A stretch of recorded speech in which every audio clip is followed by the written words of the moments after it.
Hey, Adam. Hey, how are you? Good. Hey, I found when I create meetings um, in in Zoom, you can set them up so they automatically start recording. Right.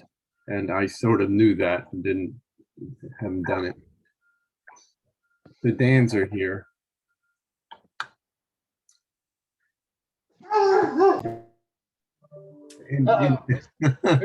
Who's barking? They're barking at my daughter. She just opened the door to come in from the backyard. They bark at everything. They act like dogs. Unbelievable. Mouthy dogs. Hello, Adam and Amanda. This is John Kim. Hey, John. Hey. Hi. Hello.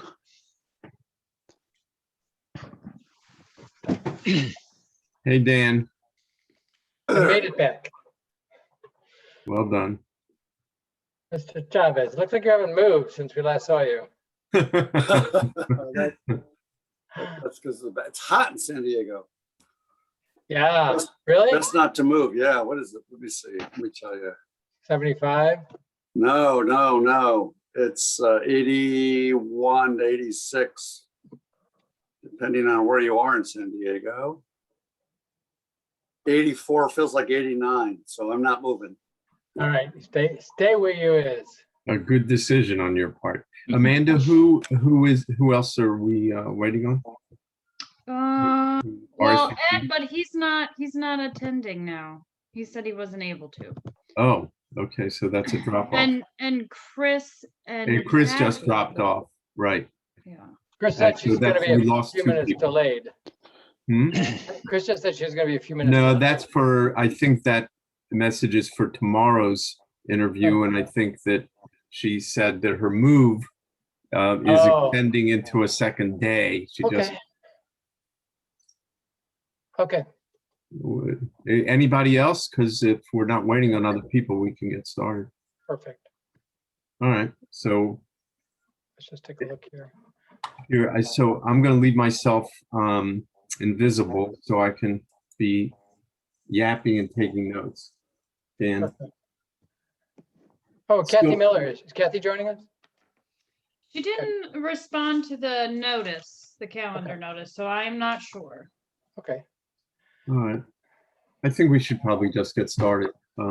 Cool with everybody? Inside baseball here. Sure. And it's a small group, so please, anybody and everybody, as you know, please feel free to jump in. No hard rules here.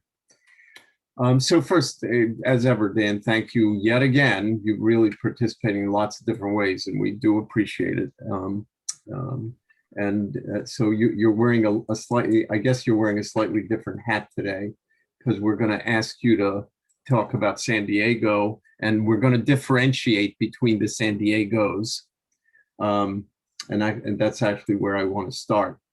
I think, differentiating between, per your email to us, there are two projects that we're really looking at in San Diego, right? So if you could walk us through, the first question is always, please describe your consent-related project. If you could walk us through the CIE, which I take it is less of a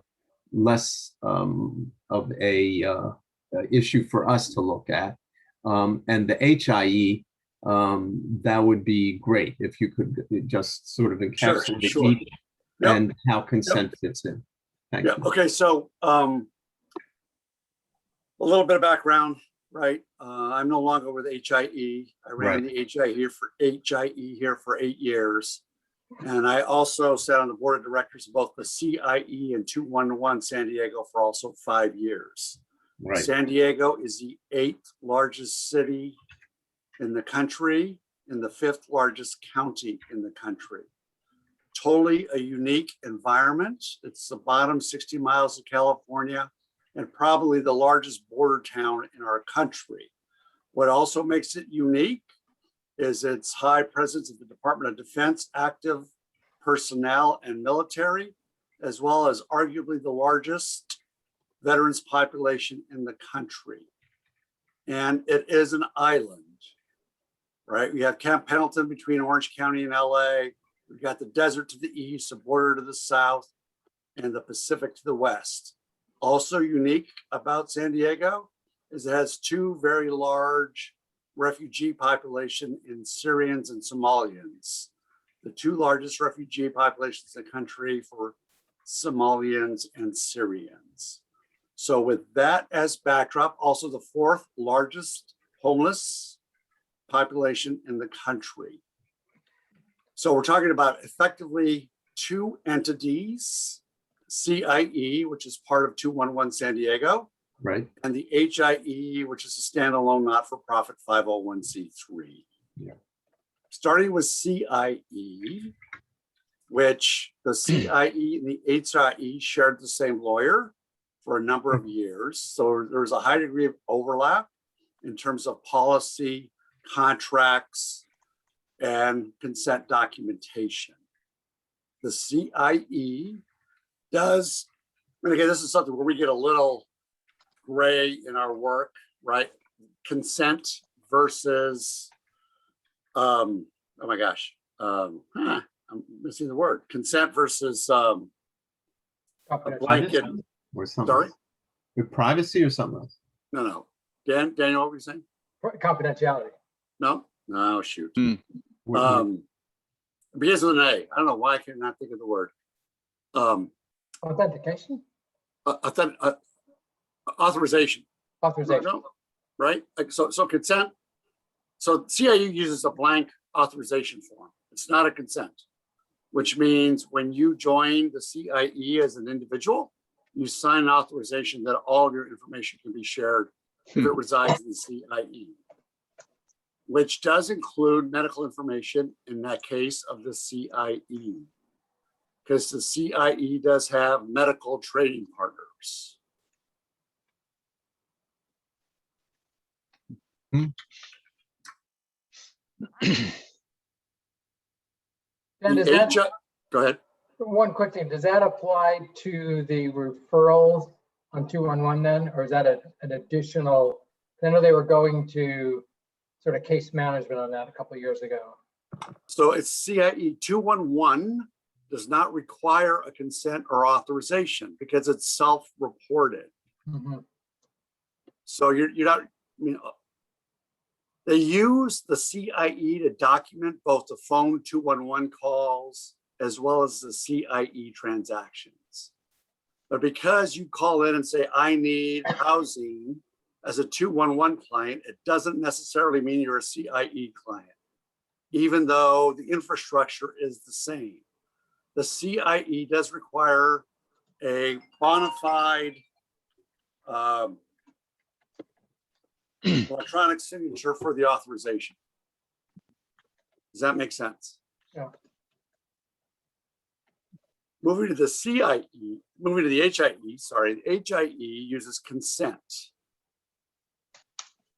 right? Which is we agree when you consent, opt out, which means you're in unless you opt out, that you can share or information will be shared by all the HIE trading partners.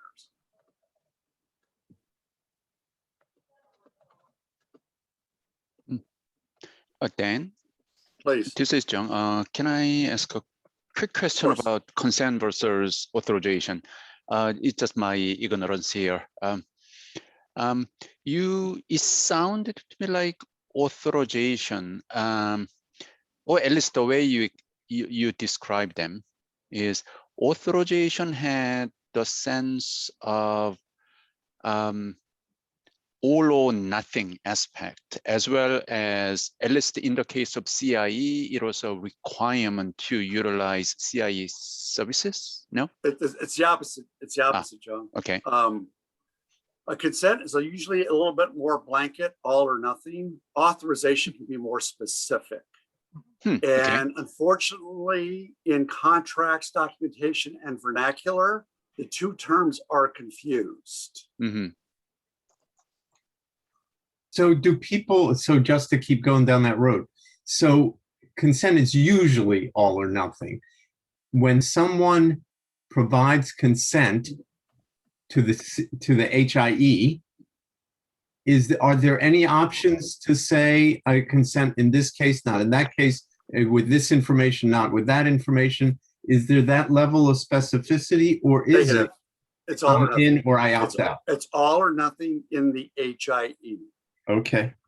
In San Diego, Adam, it's a hard question. In other locations, right, you can opt out and say, I've been to Dr. Stein or Dr. Taylor. Do not share my information that I've had with Dr. Stein or Dr. Taylor. Right. But in San Diego, it's all or nothing. So Dr. Taylor or Dr. Stein are included no matter what. Right. So it's nuanced. The implementations are very, very nuanced. Right. So then just to make sure, with the what is it, the consent versus authorization confusion in the general public aside, Yep. the particular approach or definitions used by San Diego currently, either by CIE or HIE, are San Diego specific decisions, your choices. There is nothing, there is no law that defines authorization and consent as such. Not exactly true. It's a great question. And again, once again, nuanced. First of all, California did not choose opt-out or opt-in. California is what's called a gray state, which means every provider can choose whether to have an opt-in or opt-out policy. First point. Every provider can? Yes. Not it's not county.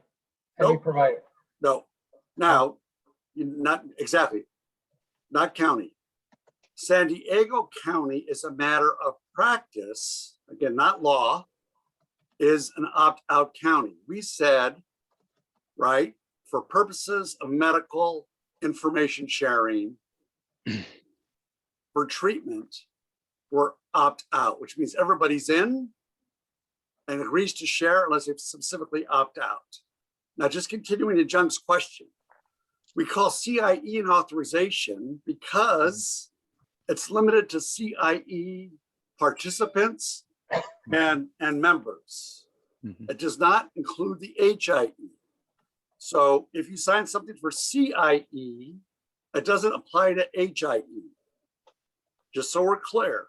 And there are medical participants in the CIE.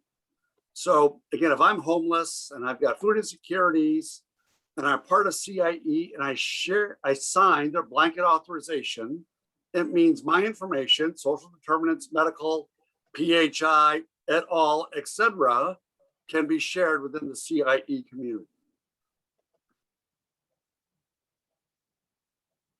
Among however many CIE entities there are. Correct. And how many are there, ballpark? I mean, are we talking about 10 or 100 or 1,000? Last 70, probably 70 to 99. I don't think we're over 100 quite yet. So nearly 100 it would be. Yeah, but please remember there are 1,200 social services agencies or CBOs in San Diego. Oh, yeah. Okay. No wonder you quit your job. A longer story. Yeah, it is. I'm happy to share, but again, that was a smile moment, Dan. Yeah, the pandemic was. And so the third project, by the way, sorry, just to finish the initial question, is the LEAP grant. Yeah. Which started 2019, concludes September 2021. And because of California's nuanced law being a gray state and the demographic that I generally went over in San Diego, the federal government thought it was a good place to test consent in San Diego. So do you want to talk about the LEAP grant a little? What it enabled, what it allowed? Is it relevant? Well, it's primarily a technology proof of concept, implementing FHIR consent standard with 4 use cases: privacy or information sharing, treatment, consent to be treated, research, and advanced care. And does But it that's deal all- at all explicitly with consent, or that's just implicit in how it's executed? Well, see, again, consent is a bad word. It Right, means a lot of things. What we deal with in stewards of change is consent to share or consent of information. right. And informed consent, also a bad term, right, is relevant because it means I am properly informed when I sign this documentation to share my information or to be treated. I recognize that this procedure may cause blindness or, Right, right. right? But Yeah, again, trying to say informed consent, right, as it relates to information sharing and all those legal implications versus consent for treatment, which means I realize that there may be side effects, byproducts, mhm. bad things that happen as a result of being treated are entirely different. Right. And unfortunately, as Jennifer pointed out, I think a week ago Friday, right? It's often delivered by the same clerical person asking you to sign a piece of paper. Is it the same piece of paper? It can be the same piece of paper with separate paragraphs, one signature. Mhm. It shouldn't be, but I think we can appreciate paper, time, etc., delivery, workflows, storage, etc. Mhm. That makes sense. It's disheartening, but it makes sense. Okay. Anybody else on the CIE, HIE? And Dan, it's worth saying that when I sort of start scribbling the descriptions, I will very much appreciate you looking at them and making sure. One more nuance, Adam, if I may. The County of San Diego, Yeah. which does provide both social services and to a certain degree medical services, without question, they provide mental health and substance abuse services. Well, let's take, just for purposes of the conversation, we're going to take mental health and substance abuse off the table. The County of San Diego, and I take a little bit of credit for this, with tremendous forethought, elected not to collect consent. Elected not to do what? Sorry. Collect consent. Uh-huh. If you participate in a county program, you agree to share. So they took it off the table. Go ahead, please. I was gonna say that doesn't, my understanding of part 2 for behavioral health was that, We took that off the table, Daniel. That's not part of this conversation. Part Oh, okay. 2, right? Okay. Substance abuse and mental health are not part of this conversation. With those two exceptions, all other health, wellness, medical programs, no consent is collected.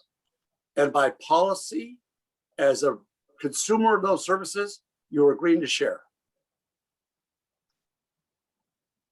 Wow. right. Well, that's no small thing. It was a big thing. You bet it was. Now, just to finish the story in our dynamic, Kaiser as policy, 100% you're consented to share. DOD and now VA, you are consented to share with a couple of exceptions. The VA and DOD do not participate in public health. Mhm.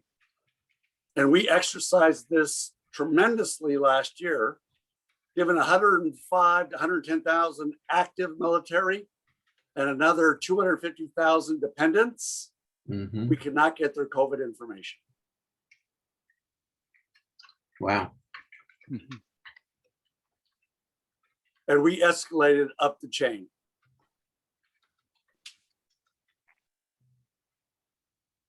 So there's nuanced rules like Mhm. Kaiser, like DOD, like VA. You know, again, when you add all that up, you're talking about over 1 million people in San Diego. DOD, VA, and Kaiser. in total. That equals almost 20 to 30% of our population. Yeah, then I could see, especially in a situation like the recent pandemic, the challenges with not being able to gain access to the kind of information that would be helpful. In the case of San Diego County, the policy, okay, so I guess I can only best describe it as required authorization to share, right? Or consent to share. As a condition of, I guess, receiving benefits, you are required to consent to share. For county services. Correct, right? That's correct. Yeah. Correct. Did it? How did the public react to that? And did you run into any legal issues or roadblocks? Did not run into any legal issues, and there was no public outcry whatsoever. Did the public, how aware was the public that this, when somebody goes and asks for accounting service, what do you think the odds are that they know that this is the case? Less than 30%, Adam.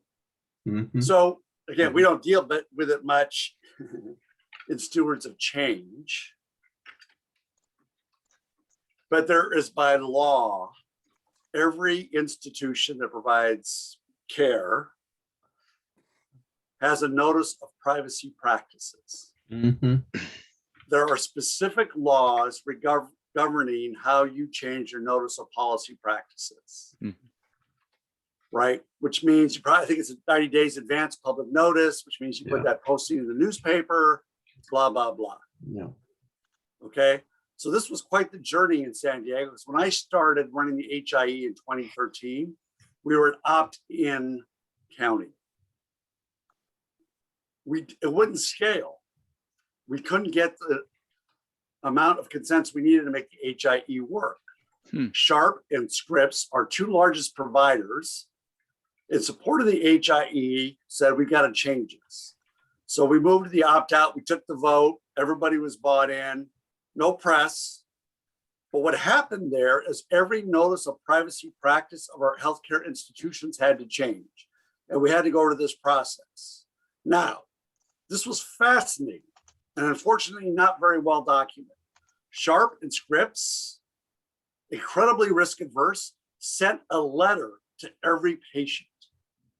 They sent out over 1 million letters each.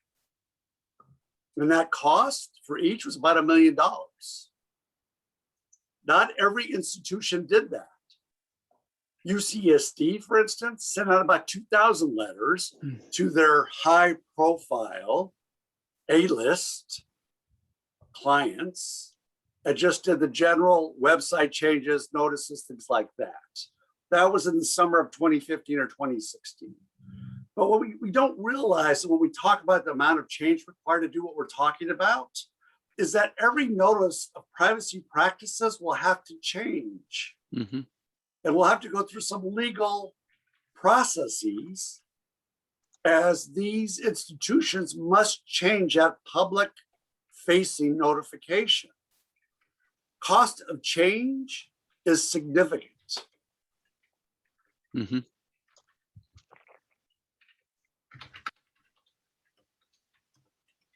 So it's not just, right. Was that coordinated? Or was it just each institution, Scripps and Sharp, did they do that because they knew that they needed to do that, or was that driven by the county or by? No, there was not. We don't do any policing in San Diego, Daniel. So coordinated at a minimal level, right? The hospital association, I'm sure, had some input. The county, I'm sure, had some input and influence, but it was not officially orchestrated or coordinated. Yeah. So that was just their they knew that they needed to do that. They took the after the. But we had working groups like you. We have working groups where some of these things are shared. Okay.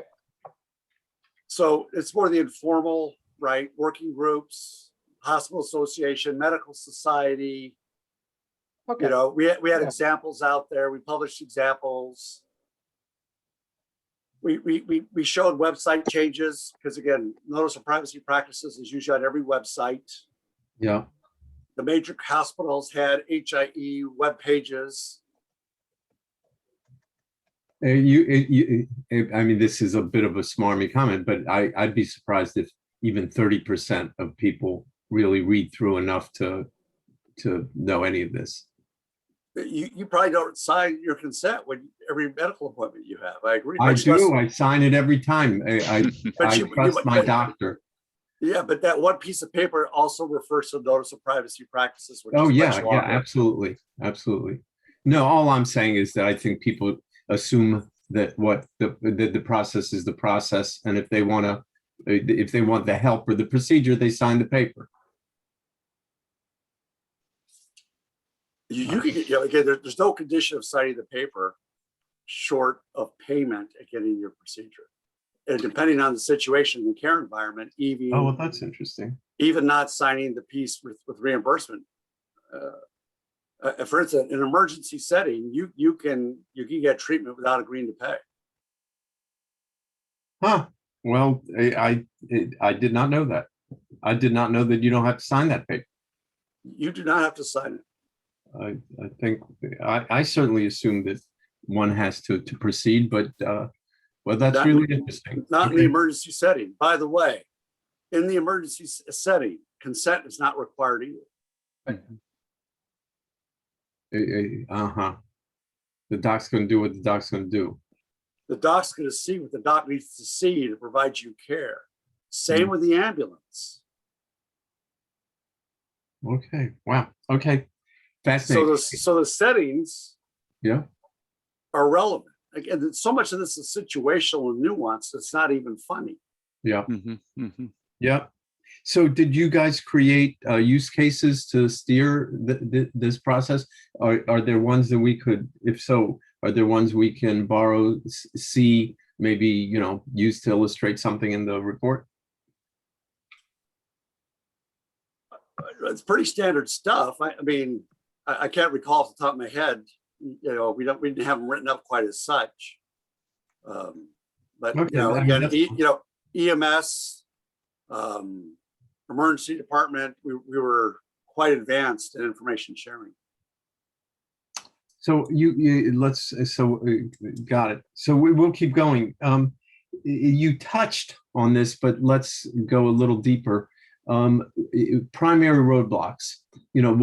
I guess it's not just the roadblocks that you encountered with both organizations, I guess, but also, with keeping in mind that the roadblocks you encountered, what are the roadblocks that you encountered that might be applicable somewhere, that the ways that you went around them that are good learning for others who want to undertake work like this? Well, what are the well, roadblocks? The number one roadblock is the following, Adam, which again, we don't talk about much on stewards of change. There is no single universal interpretation of HIPAA and privacy. So it depends on the institution. The institutional legal interpretation of privacy and HIPAA rules the day. Mhm.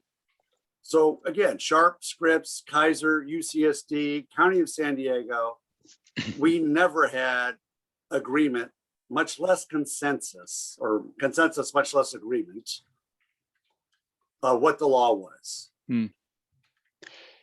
So you've got to find the lowest common denominator, lowest common middle ground that everybody will agree to and operate from there. That's one.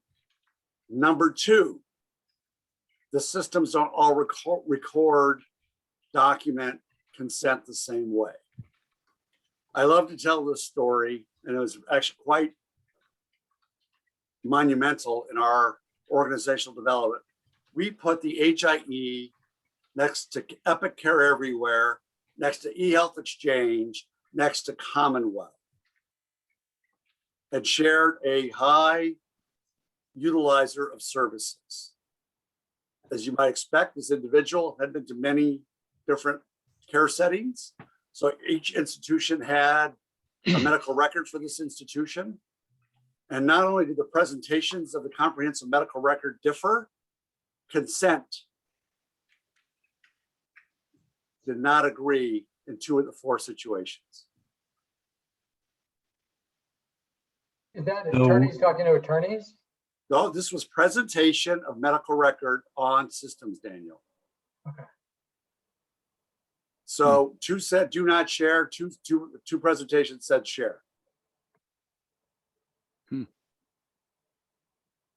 But that's being driven by their legal interpretation. of Negative. Systems. It's being driven by how the information was recorded in the systems. Wow. Mhm. Yeah, it's an interesting point. I could totally see, there would be legal definitions and then interpretations by legal and business, and then there would be the interpretation by the technical team and implementation. So I could totally see things changing, but this could be a really stupid question or somewhat bold statement. But going back to your earlier statement, Dan, there is no clear interpretation of HIPAA and or privacy. It would seem to me that when I looked at HIPAA or GDPR or more recently, CCPA for California, I thought it was pretty straightforward in that. The language is there, John. Yeah. The lawyers don't agree on the interpretation of the language. Yeah, that's where I wanted to get to. Yeah, I thought I think the language is was fairly pretty clear. The language is very clear in my mind. The lawyers don't agree as to the interpretation of the language. Okay, so as always, that's the problem. For instance, and I don't even recall how we do this, but I will share this was a barrier, Adam and team and everyone. The fact that I said I consent to share my information at an institution was initially viewed as a violation of HIPAA because it said I went to said institution, who knows for what treatment, right? But the fact that I had been at an institution, maybe it was Dr. Pertman's acupuncture clinic, right? So the fact that or maybe it was Dr. Taylor's chiropractic clinic, that was viewed as an interpretation of a violation of HIPAA initially. Just sharing the fact that I attended and signed Pertman's consent form and I signed Taylor's consent form, and then I went to these 2 institutions for what could be viewed as alternative treatment was viewed initially as a violation of HIPAA. And what got over? How do you solve the problems? How do you get over that? Right. Well, again, I forget exactly the process we used. We got over it. But again, that was almost a showstopper, destroyed the HIE before we could even get it launched.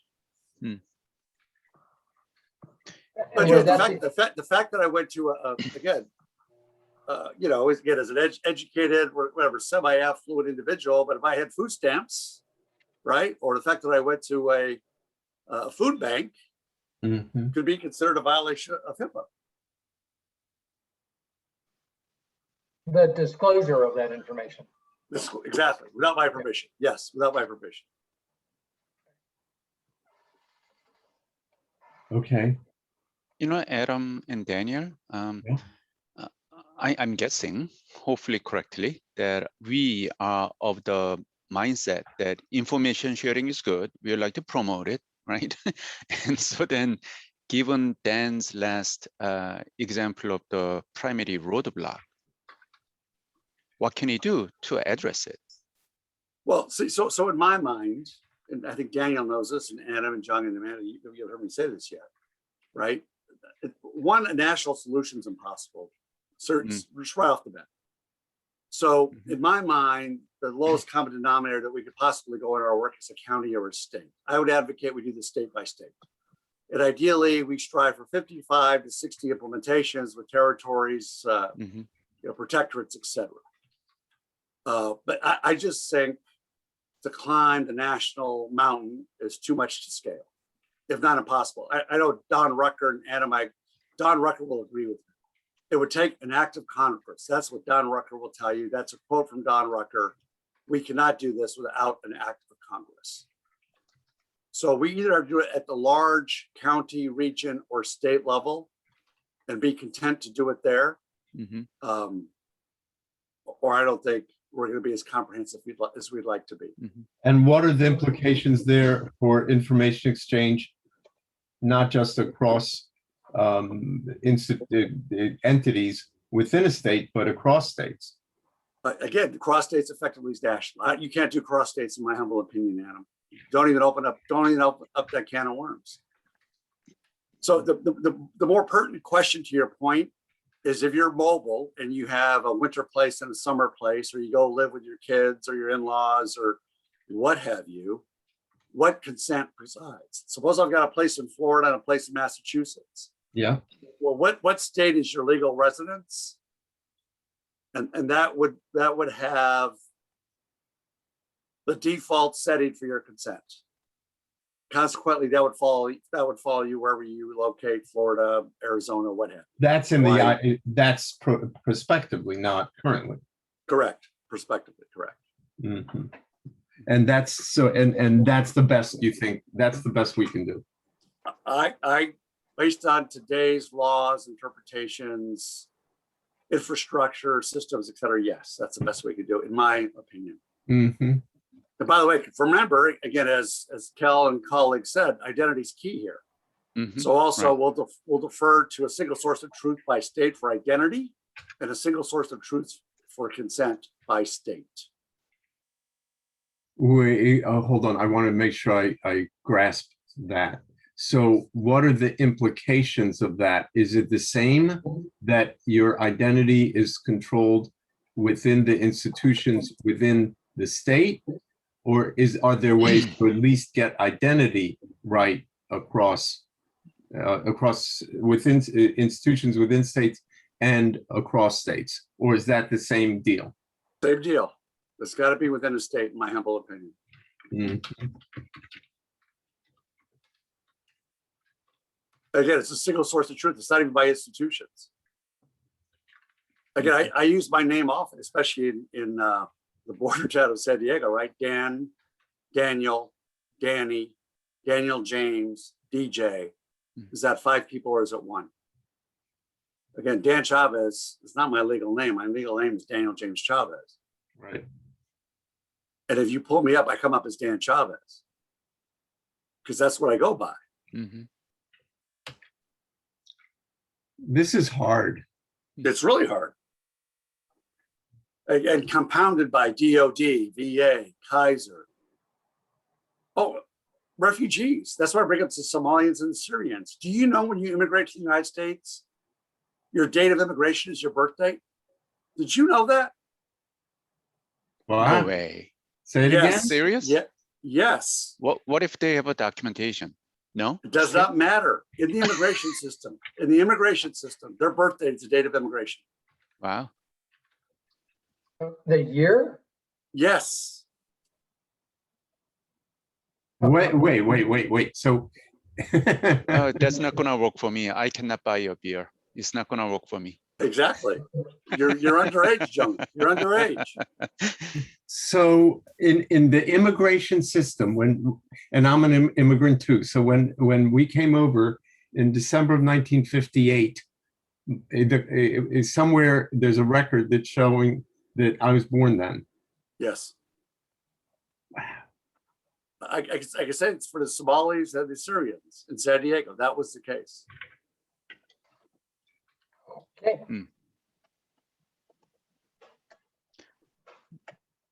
That's fascinating. And what are the actually? Just another minute on this. What are the implications of that? Well, Adam, when I ask you your birthday, I bet you don't say 1958. Correct. Correct. That would be shaving. Right. So the implications are, Mhm. again, a miscommunication. A documentation doesn't sync up. And Yeah, identity ID identification is even harder. Right. Yeah, With- exactly. I was gonna say that too. Identity becomes even more difficult. My gosh. without No, any, political commentary about our current immigration challenges. mhm. Yeah. Then I agree with and appreciate the, the multiple interpretations and the challenges and implications that those bring about. Adam and Daniel, this may or may not belong in the proper scope of our interviews here, but perhaps with an eye toward, just a little bit toward the future and possible solution, I wonder then, if we look at the situation from the perspective of data follows person, and I own my data. Where I go, I take my data with me. At least would that either address or somewhat alleviate the consent issue, in that at least no matter where I am, I can consent to give something to somebody. Now, what they are allowed to do with that information, it could be very state specific. Yep. So Jack, I'm very familiar with the use case, which is, sovereign, what's it called? I'm just drawing a blank there, sovereign ownership. Mm-hmm. Okay. Okay, so a couple points, Yep. right? So if I carry my medical record on my cell phone, right, Mm-hmm. Mm-hmm. it loses HIPAA protections. It's point one. So the issue is integrity.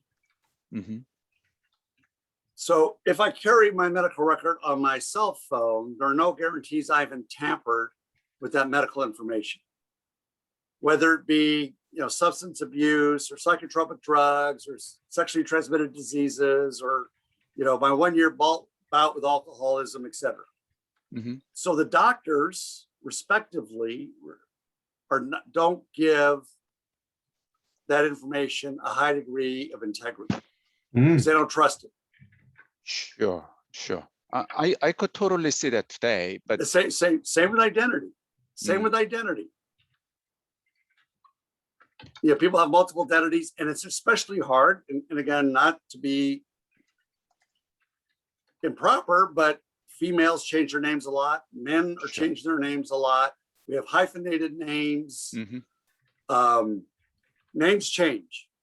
So there's a real challenge with this whole concept of sovereign ownership and identity, not to mention, all kinds of identities, preferred identities. And, again, I think Google and Facebook have something like 90 plus gender identities. Can the healthcare system possibly deal with that to give and respect sovereign choice? It's a real challenge, and to maintain information data integrity. It's great. It's great if my medical record on my phone has never been touched and the source is institutional medical records. Blue Button satisfies that. Blue Button has a seal. If that seal is not broken, doctors know that the information hasn't been touched. But I know there's plenty of people on our calls, I can assign them by name, that really think that sovereign ownership is going to change us, and it will not. If anything, it's going to make it more dangerous, because if a physician cannot trust the information he or she is seeing on your cell phone or that you present, they will have no choice but to retest and revalidate what's being said. Right. Then I agree with you. And also see the challenges there as well as dangers. At the same time, I wonder, could it be, can we look at this as a situation of today versus possible tomorrow with a different solution? See, well, the challenge in my mind will be the doctors and the care providers and the liability that and the litigiousness that they're under. So it's not right. I mean, there's so much institutional and personal liabilities in our litigious society that, in my mind, all the well intentions in the world, right, will not I don't think we can properly mitigate the risks. All right, I'm going to move on. We're clock's ticking. So I want to hit at least a couple, actually, Daniel, before I do, because we're going to lead up to the wrap up, anything you want to interject while there's still time? No, I'm thinking about, you know, what Kathy Miller said about there being an opt-in, New York being an opt-in state. And, you know, California being a gray state. I wonder if the solution, both the problem and the solution depends on that in part, right? So if there's a statewide determination that it's going to be opt-in and you build your systems in that way, does that clarify or reduce the complexity in some way? If it's an opt-out, does it reduce? Is that what No, you're if asking? it's an opt-in. If If it's an opt-in, okay. Right. You don't think so, Dan? No, because if it's opt-in, you'll never get the scale. If you don't get the scale, see. Kathy was saying they've gotten 95% of their. That's scale, right? That's scale. They're- But you got to work they're real. really hard. You got to get really hard, and about 95%, I can trust the system. That means only 5 times out of 100, I'm going to be missing information. So that's a pretty small risk. Right. But anytime you get above 5%, you can't trust it. And people won't take that risk. And by the way, as patients and consumers, we don't want people to take that risk. No, I'm saying something slightly different. I'm saying that of the population they're serving, a vast majority are opting into sharing or No, treating. I understand. I Okay. understand. Okay. So those who don't are, you know, they're either not receiving services or they're being addressed separately or their information is not being shared in that way. Dan, are you saying that you don't think that that's replicable in other jurisdictions? That 5% that they were managed? No, it takes an awful lot of work. Mm-hmm. I don't know if that's as a result of the 5 years of DISRIP and all of the other work that they were doing. All the above, right? Yeah. Not every location's geography state is the same. Right. But it's got to be north of 95% or it won't be trusted. So to get to scale, I mean, one would think, given the earlier conversation we had about, you know, people reading what they sign, the way to get to scale more certainly is to make it opt out. No? Yes, which is what most of the states did. Do we know what the allocation between opt-in and opt-out is? We can check. It's Yeah. on a website. That's I think we that's need to, a Google query. I Google, yeah. I think we need to know that. I'm pretty sure it's on Kaiser Family Foundation website. Okay, great. So do you want to call out I'm going to just lob a couple softballs before we go. Do you want to call out any other problems that you identified that others should be aware of or have some solution to, so they don't stumble? And are there any technical or legal solutions that you guys utilize, open standards, open source, any that were particularly useful or not useful? There's no magic bullet here, Adam. And we can even debate how great a job we did. I think we're, even in San Diego today, on the HIE, we're right just above 90%. And again, unfortunately, right, that's not high enough. That's not the 95%. And every time you bring a new player in, things get all dirty again, and you got to reset. So change management is hard. And again, the problem is you do this once, you get started, and then you don't redo it. But this is one of those things that, you know, it's like, you know, dusting your kitchen table. You've got to do it every day. You've got to work on it every day. So there's one little, I would say, brass bullet one reason we were as successful as we were in San Diego is we dealt with medical records. Medical records people, HIM people, AMIA, are the heroes of interoperability and information exchange. The medical records departments know everything that goes on in institutions, the good, the bad, the ugly, addresses, homelessness. All the problems with data standards are not our lawyers, are not our MBAs, are not our MDs. They're clerks with junior college degrees that run medical records departments.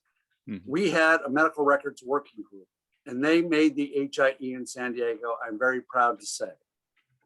That is the difference makers, right? Are the people that push the information day in and day out. And it's not the educated, the affluent, or those that think they're highly educated and intelligent. It's the people that push paper every day. That's who must be involved in everything we do. So if there was one piece of advice, Adam, that made a difference in San Diego, it was medical records. You spelled that out a little more for me. Seriously? Yeah. The people who push paper every day should be involved in all we do. What does that look like? Again, medical records departments, record keepers, the people that are responsible for the paper files that answer the fax requests for information in and out of the Oh, organization. so we are literally talking paper. Well, I mean, figuratively Well, that's what and literally, yeah. I mean, the world is still very fax-based.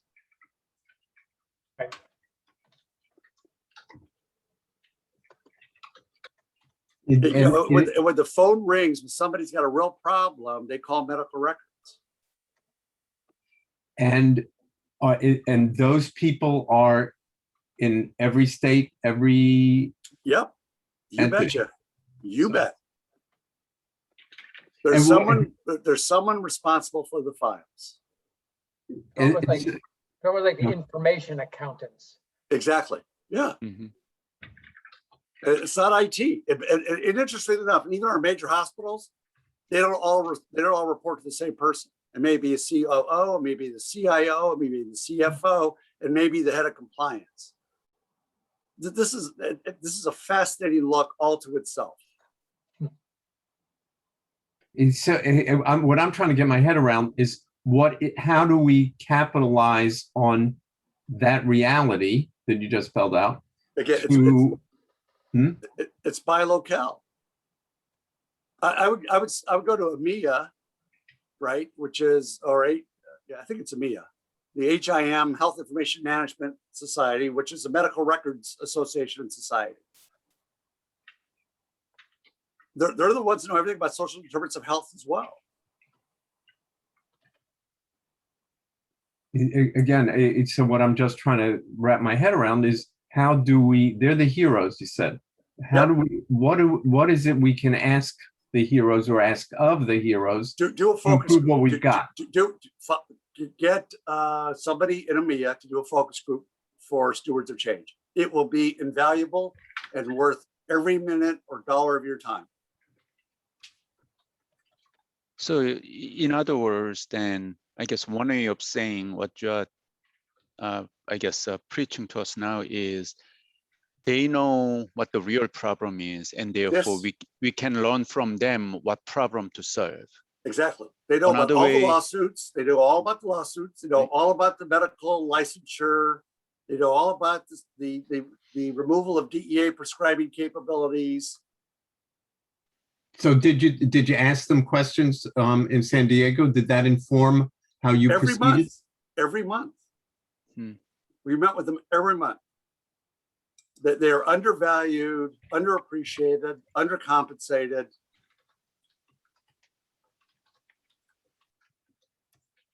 They are truly the gatekeepers of information and know everything about interoperability. And when push comes to shove, they make stuff happen. Right. Okay, great. A real takeaway. So the next question was, in fact, what are the key lessons learned? And we just learned one. So let me put it this way. time after time in during the years now that I've been working with Daniel and on these issues, what I hear in setting after setting is San Diego. As this sort of exemplar of you name it. Consent, not so much over to my hearing, but certainly interoperability, information sharing, just further along than just about anybody, if not further along than everybody. Do you agree that that's the case based on what you know and what you see out there? And if it is the case, if it's not, explain.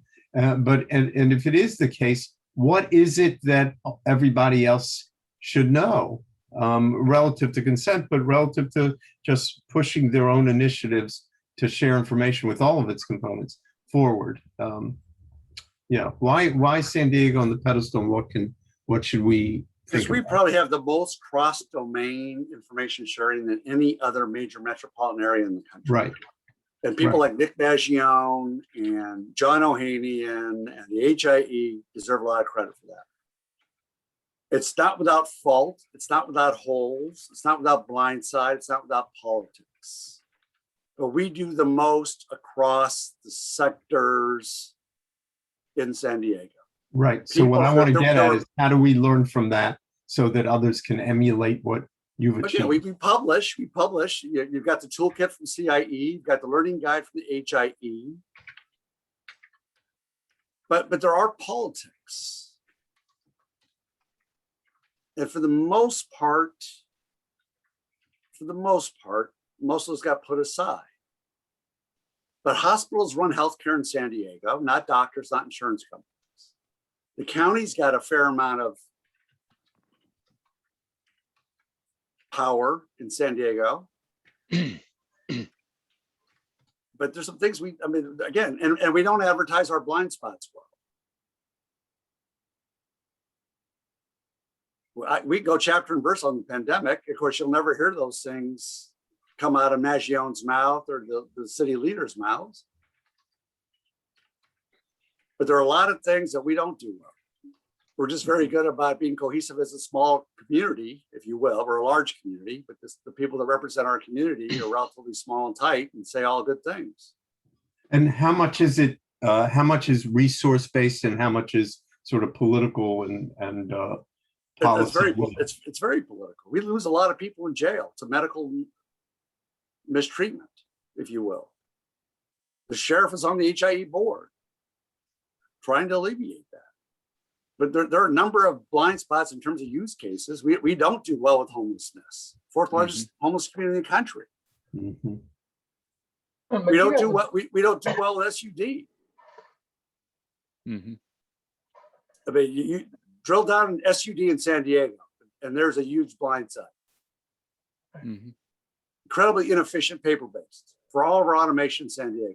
And the county and the hospitals and the HIE are all part of that blind side.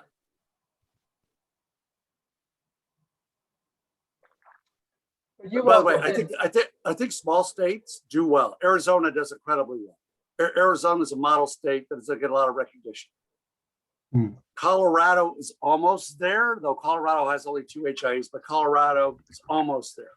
I think Arizona is probably the best state in the country for doing much of this. And Colorado is almost there. Colorado's almost there. Other states. Again, there's a lot of smoke and mirrors too. I don't think Indiana's that great. I don't think Maryland's that great. A lot of it's just marketing and window dressing. You can never tell what the house looks like inside. They got great windows. Not if they don't let you in. Just curious, then would you put Indiana on that list too? No. No? No. They've got a strong HIE, but you know what, too? Cincinnati's very good. Cincinnati, I'd look at. And not Ohio, Cincinnati. Cincinnati is excellent. Cincinnati has overcome tremendous barriers for a major city and done an incredible job. Okay. Cincinnati. Great. Camden does a relatively good job. Camden has its problems in New Jersey. And they can't make it go statewide in New Jersey. They've got the 3 HIEs there. Who else? What do you think of Kathy's discussion the other day when you sat through it? Oh, I love the people of New York. They're on top of their game and they're limited by their laws. They do the most. They're actually very well funded. They should do more. I mean, given relative budgets, but New York people do a pretty good job. All right. We are at the hour. Yeah, and I've got to go. I've got a customer meeting. Yeah, I thank you enormously for giving us this time. It's really good. If I have any follow-up or questions or anything, I will. Of course. I know how to find you. I Yeah, appreciate absolutely. All right, be well. I got to go. I'm sorry. All right, no, that's quite all right. Thank you so much. Thank you, Dan. Bye. Yeah. And Thanks, Dan. Daniel and Amanda and Adam. Yeah, Thank you. thank you, Talk to you John. later. I Yeah, gotta thanks switch for to- yep. contributing to this. Great. Daniel, I'm staying on with